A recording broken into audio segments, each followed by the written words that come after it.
Part 4, The Last Winter. The week my grandmother fell was the week I stopped pretending she was going to survive. Until then, some childish part of me still believed love could somehow negotiate with death. That if I cooked enough meals, if I visited enough, if I stayed close enough, maybe the universe would spare her. It didn't. The accident happened on a Tuesday morning in January. The roads were frozen solid after an overnight storm, and Grandma went outside early to scatter birdseed for the cardinal that visited every morning. That stupid little bird, one seed. Every day, always the same routine. Meg, Grandma's best friend, found her lying in the snow nearly 40 minutes later. I was teaching math when the school's secretary opened my classroom door. The moment I saw her expression, my stomach dropped. "Eddie," she said softly, "you need to take this call." The hospital smell hit me before I even reached Grandma's room. Antiseptic, bleach, burnt coffee somewhere far down the hallway. I hated it instantly. Grandma looked impossibly small in the hospital bed. Her hip was fractured badly. But it wasn't the injury that frightened me. It was how tired she looked, like her body had simply reached the end of negotiating with pain. The doctor spoke carefully outside the room. At her age, combined with the cancer, recovery will be difficult. Adults use words like difficult when the real words are too cruel. I walked back into the room trying not to cry. Grandma glanced at me and sighed softly. "Oh dear," she murmured. "That bad? You broke your hip." At my age, that's practically a hobby. I laughed despite myself. That was her gift. She could make grief loosen its grip for 30 seconds at a time. The hospital wanted surgery, rehabilitation, long-term care planning. Grandma refused almost immediately. "No hospitals," she said firmly. "No nursing homes, no machines." "Want my own kitchen," she interrupted softly. "My own books, my own windows," her voice gentled, "and my own Saturdays." Hospice care was arranged at home. I took leave from school the next morning. Mrs. Osgood, the principal, didn't ask questions. She simply looked at me across her desk and nodded. "You stay with her," she said quietly. "Children can survive substitute teachers. Regret is harder." I moved into Grandma's spare bedroom that weekend. The room smelled faintly of cedar and lavender sachets. Pressed flowers hung in little frames beside the bed. A quilt stitched by her mother covered the mattress. The whole room felt like time itself lived there. Theo helped me move my things. Theo was the gym teacher from school, broad shoulders, gentle eyes, the kind of man who carried heavy boxes without making you feel weak for needing help. Most importantly, he didn't ask stupid questions. While carrying my suitcase upstairs, he simply said, "You eating enough?" That was Theo, not dramatic, not invasive, just quietly present. At night, I placed a baby monitor beside Grandma's bed in case she needed help. The first evening, she rolled her eyes at it. "Eddie, I survived childbirth in 1968.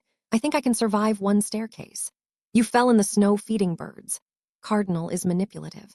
Everything. We laughed a lot that winter, not constantly, but enough. Enough to survive it. Each night after dinner, I read aloud to her. Mostly old novels she loved, Willa Cather, Steinbeck. Poetry she could still recite from memory.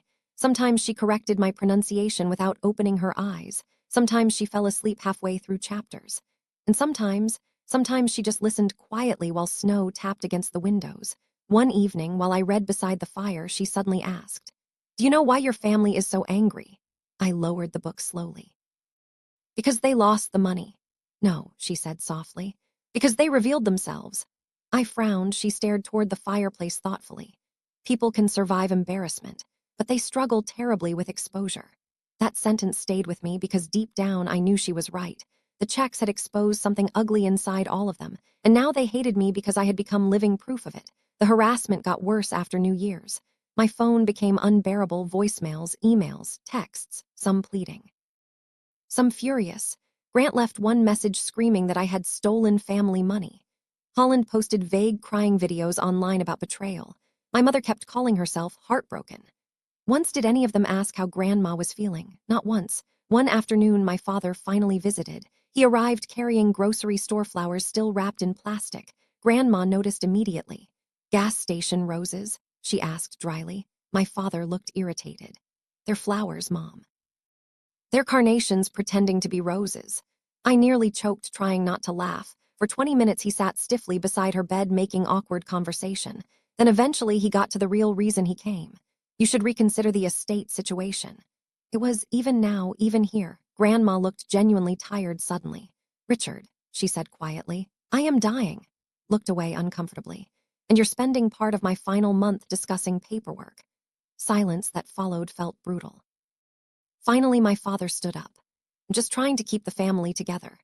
Looked at him for a very long time, then softly replied, "No, Richard, you're trying to keep control."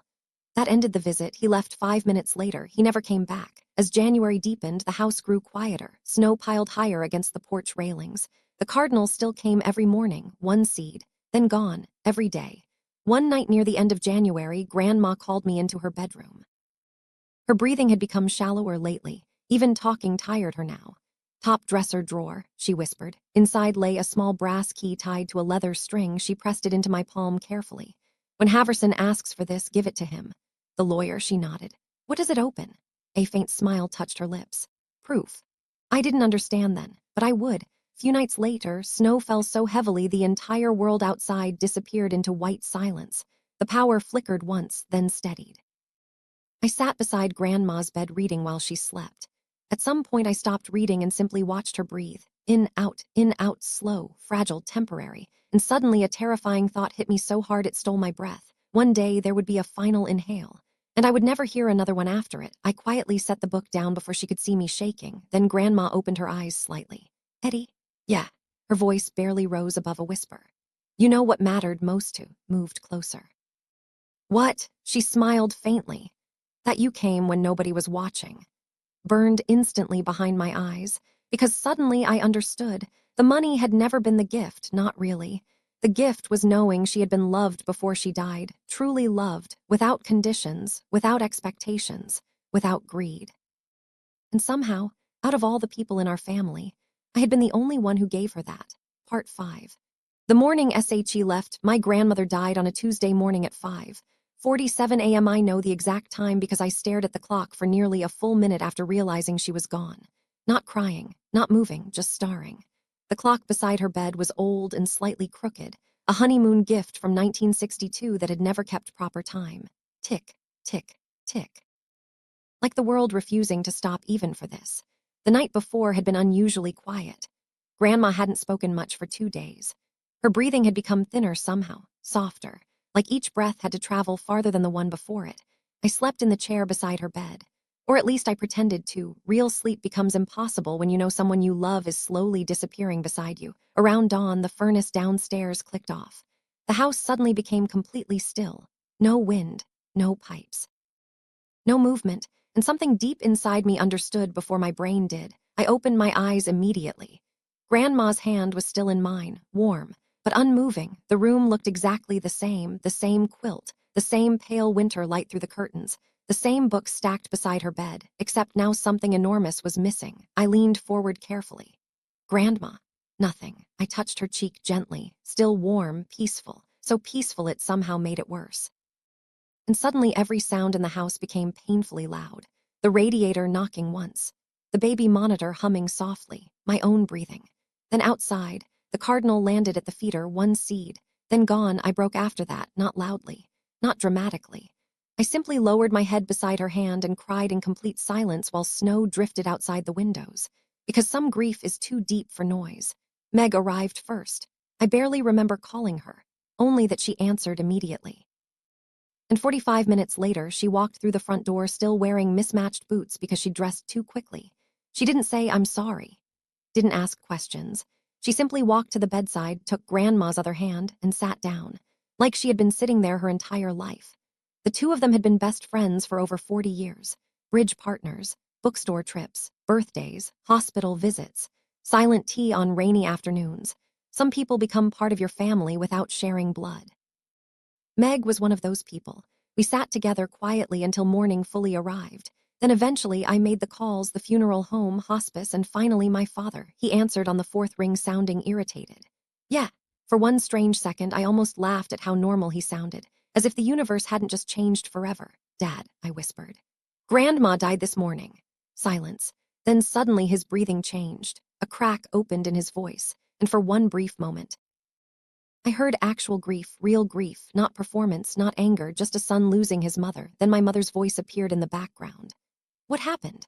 My father told her quietly, another silence. Then the first thing my mother asked was, "When's the funeral? I have a thing next week."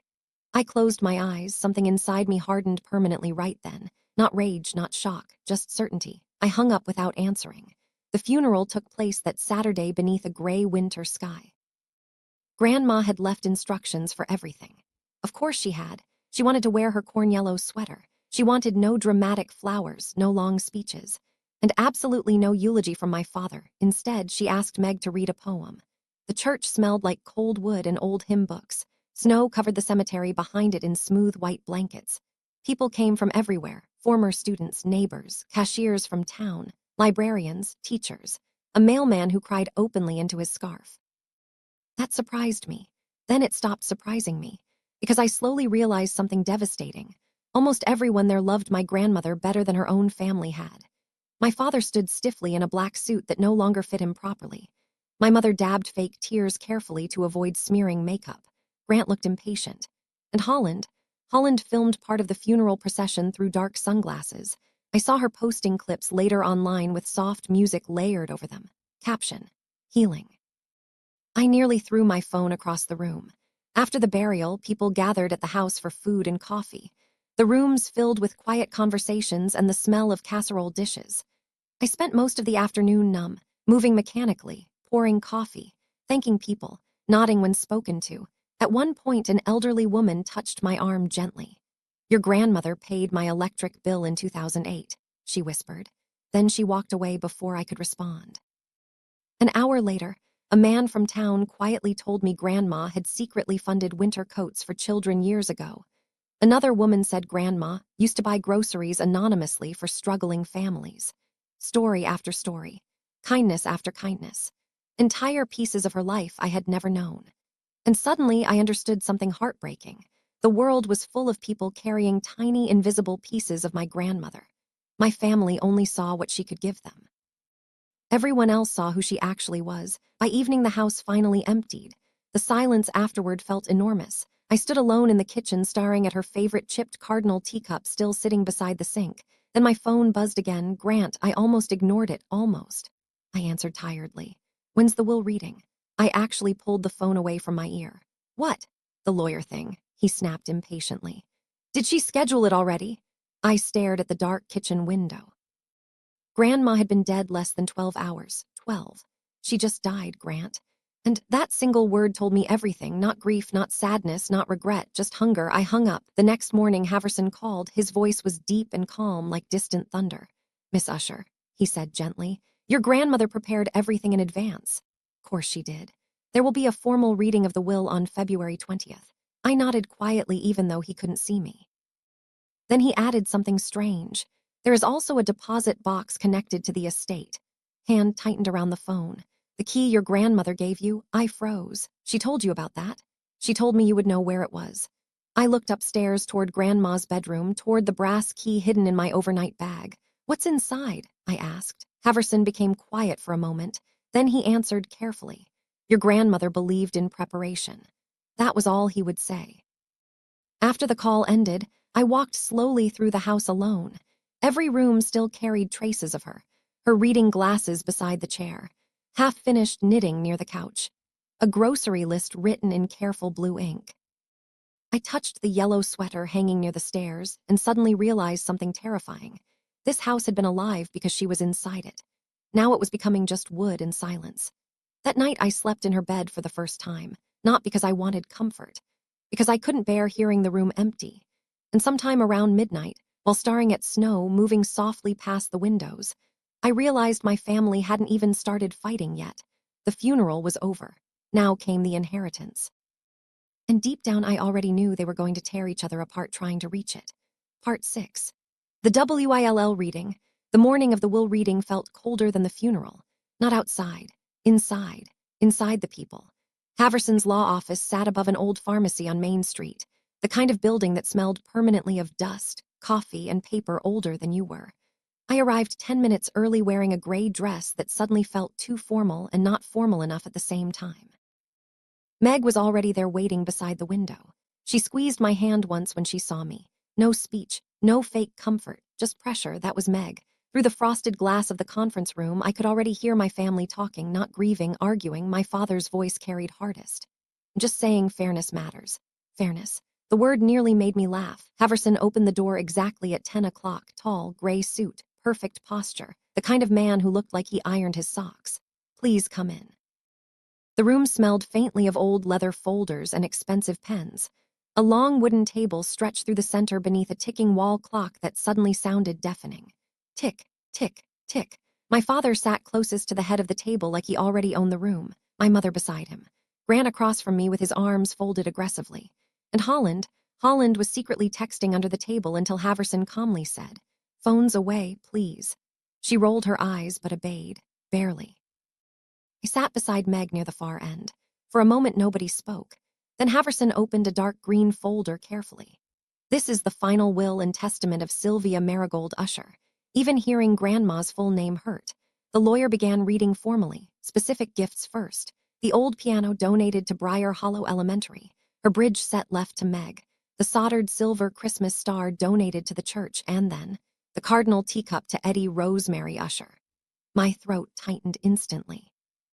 The stupid chipped teacup. That tiny thing hurt more than hearing about millions ever could.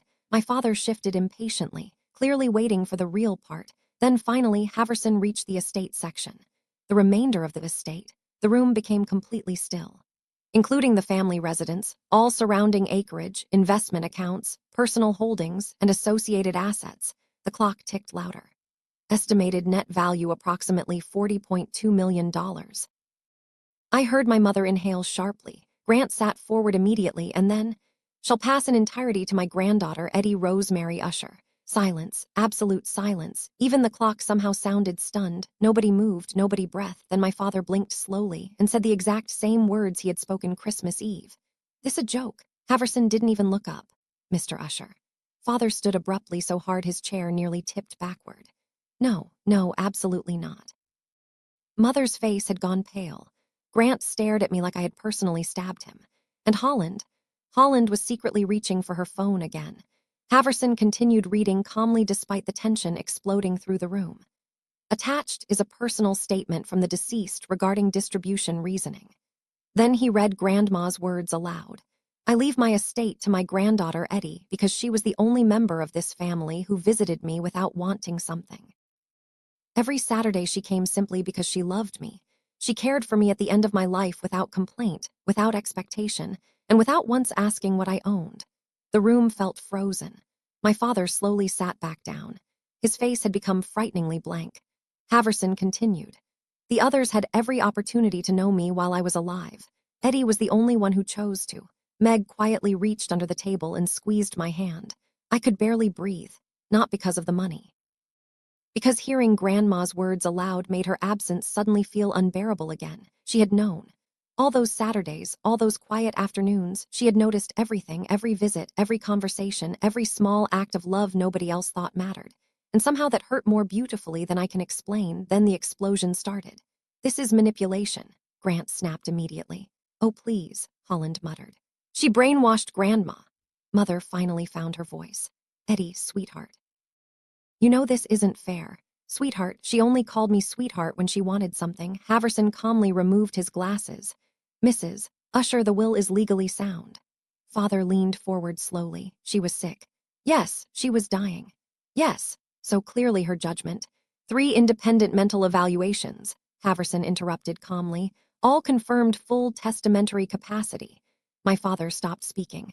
Haverson slid several documents onto the table, signed medical assessments. Witness statements, legal certifications. Grandma had prepared for this. Of course she had. She had known exactly how ugly this moment would become, and she had armored me beforehand. The realization nearly broke me. My father looked at the paperwork with growing fury. "She turned you against us," he said suddenly, staring directly at me. I actually laughed softly, not because it was funny, because it was unbelievable. I answered quietly. "You did that yourselves." That made him slam his palm against the table. "You think you're better than us now?" "No." "Then why are you taking this?" I stared at him for a long moment, because suddenly I understood something clearly for the very first time. They still believed this was about money, only money. They genuinely could not understand why Grandma chose me because they thought wealth was the reward. It wasn't. Love was. The money was just proof she trusted me with what mattered to her. "She gave it to me," I said softly. "And I loved her enough to listen." Father's face twisted with anger so intense it almost looked painful. You manipulated a dying woman. Meg stood up so suddenly her chair scraped hard across the floor. You should be ashamed of yourself, Richard. Everyone froze because Meg almost never raised her voice. She pointed directly at him. She spent 40 years loving all of you while you treated her like furniture. Mother looked horrified. Margaret. No, Meg snapped sharply. You don't get to cry now. You don't get to suddenly become grieving children after treating her like an inconvenience. The room fell silent again. Tick, tick, tick. Finally, Haverson closed the folder calmly. The estate transfer process begins immediately. Father stood without another word, but before leaving, he looked directly at me and quietly said, "This isn't over." Then he walked out. Grant followed immediately after. My mother lingered a second longer like she wanted to say something meaningful, but nothing came, only tears. Then she left too. Holland stayed behind just long enough to whisper, "You ruined this family." I watched her walk out carrying the same phone she'd used to film Grandma's funeral. Then finally, the room became quiet. Haverson sat down slowly. Meg lowered herself back into her chair beside me, and I realized my hands were shaking violently. Not because I had inherited $40 million, because I had just watched the final proof that my grandmother had been right about every single one of them. Haverson gently slid one final envelope across the table toward me. Your grandmother asked me to give you this afterward. Breath caught. I opened it carefully. Inside was a single handwritten note in Grandma's familiar blue ink. Eddie, if you are reading this, it means they proved my point. Do not spend your life apologizing for being loved properly. Grandma, and right there in that cold office, for the first time since her death, I cried openly.